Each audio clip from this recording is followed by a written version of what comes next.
Et comment va YouTube? La forme ou bien la forme? Aujourd'hui, lorsqu'on parle monde connecté, la première référence qui vous vient à l'esprit, c'est quoi? Mais je le sais, c'est l'Apple Watch, bien sûr. Du côté d'Android, aujourd'hui, aucune référence ne se détache, ne se distingue, même s'il est vrai que certaines d'entre elles ont de réels atouts. J'ai pu tester pendant un petit moment l'Oppo Watch et franchement, sans tout vous spoiler, j'ai été agréablement surpris. Bon, il est vrai, elle reprend certains codes de l'Apple Watch, mais franchement, on va dire, elle a de réels arguments aujourd'hui pour s'imposer sur son créneau. Au passage les amis, si vous n'avez pas encore fait, je vous invite à vous abonner, pensez également à activer la petite cloche. Vous connaissez bien sûr la chanson, ça m'aide énormément pour produire du contenu et en parallèle pour faire grandir la chaîne qui est avant tout la vôtre. Bon, analyse express du packaging les amis, joli coffret contenant la montre, les notices, guide de démarrage, le chargeur propriétaire. Voilà, parenthèse fermée, on enchaîne. Pour débuter, il faut savoir les amis que la montre existe en 41 et 46 mm. À savoir que la première dispose d'un écran rigide et la seconde en 46 mm, celle que j'ai, elle intègre un écran incurvé. On est ici sur une diagonale de 1,9 pouces, technologie AMOLED, donc parfait pour lire du contenu, que ce soit en conditions de forte ou faible luminosité. Alors niveau design extérieur, comme je l'ai dit en intro, bon, on va pas se le cacher, elle s'inspire fortement de l'Apple Watch. Mais pour moi, franchement, c'est un réel point fort, c'est un réel point positif. Tout simplement pourquoi? Alors, format carré égale pour moi un meilleur confort de lecture par rapport à un format rond. Ça va être nickel pour lire du contenu, que ce soit vos mails, vos SMS, lire de l'actualité. Bref, vous m'avez compris. Donc dans l'ensemble, niveau design, je trouve que c'est une totale réussite. Sur le plan connectique, vous allez avoir deux boutons sur la tranche droite. Le premier vous servira à avoir un accès rapide aux applications et le second, vous allez pouvoir le personnaliser.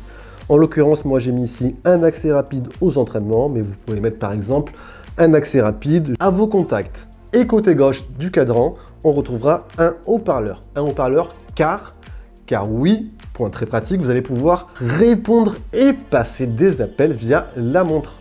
Un point que je n'ai pas mentionné, c'est que la montre elle existe en version 46 mm en Wi-Fi, tout comme la 41 mm, et également en version LTE. C'est-à-dire que vous allez pouvoir l'utiliser indépendamment de votre smartphone en y intégrant une carte eSIM, c'est-à-dire une carte dématérialisée. Vous allez pouvoir donc prendre un forfait directement pour votre montre et ça, pour certains utilisateurs, c'est très pratique. Niveau fonctionnalité, déjà, ce qu'il faut savoir, c'est que la montre, elle tourne sur Wear OS, l'OS de Google. Vous aurez ainsi accès à toutes les applications natives de l'OS Google. Et ça, personnellement, je trouve qu'au quotidien, c'est un réel avantage. En plus d'être un relais pour votre smartphone, notamment pour les notifications, votre montre va quasiment être indépendante de votre mobile. Et ça, franchement, c'est ce qu'on attend, voilà, ne plus sortir son smartphone toutes les 5 minutes. Du coup, sans sortir votre smartphone, vous allez pouvoir, par exemple, chasamer une musique, payer directement via l'application Google Pay, lire du contenu, que ce soit actualité, résultats sportifs, visualiser en temps réel un itinéraire via Citymapper, répondre, passer un coup de fil, allô allô qui est là, également répondre aux messages, aux mails de façon rapide.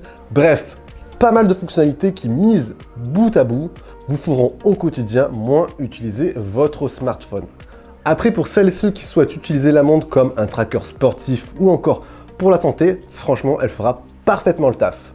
GPS, cardio-fréquence-mètre, analyse du sommeil, bref, vous aurez accès à pas mal de fonctionnalités via l'application d'Oppo, l'application AirTap ou encore les applications comme Google Fit ou encore Strava. Même si je ne suis pas un expert en la matière, c'est vrai, personnellement, moi j'utilise une petite application pour mes exercices physiques, voilà, c'est celle-ci, l'application 5 minutes. Vous aurez accès à un bon nombre d'exercices sous un format 5 minutes. Et ça, franchement, au quotidien, c'est un petit plus, ça vous booste. Si j'avais à mettre ensuite un reproche sur la partie sport, santé, ça serait l'absence d'un capteur SPO2. Mais voilà, mis à part ça, franchement, dans l'ensemble, dans la globalité, ça fait réellement le taf.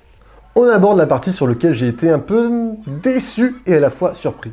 La partie autonomie, recharge batterie.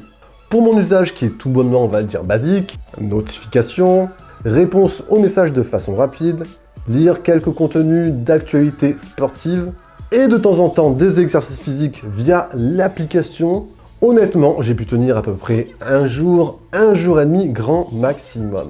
Donc on passera forcément par la case recharge, soit le soir en fin de journée ou bien le lendemain avant de partir. Donc sur le plan autonomie, c'est assez léger et je suis un peu déçu.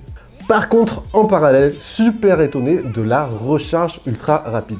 Pour une recharge de 0 à 50%, il m'a fallu à peu près 15-20 minutes, donc très rapide. Et pour une recharge complète, comptez à peu près 50 minutes. On est sur une recharge spéciale Oppo, recharge VOOC 2.0. Il me semble que c'est la recharge la plus rapide du marché actuellement.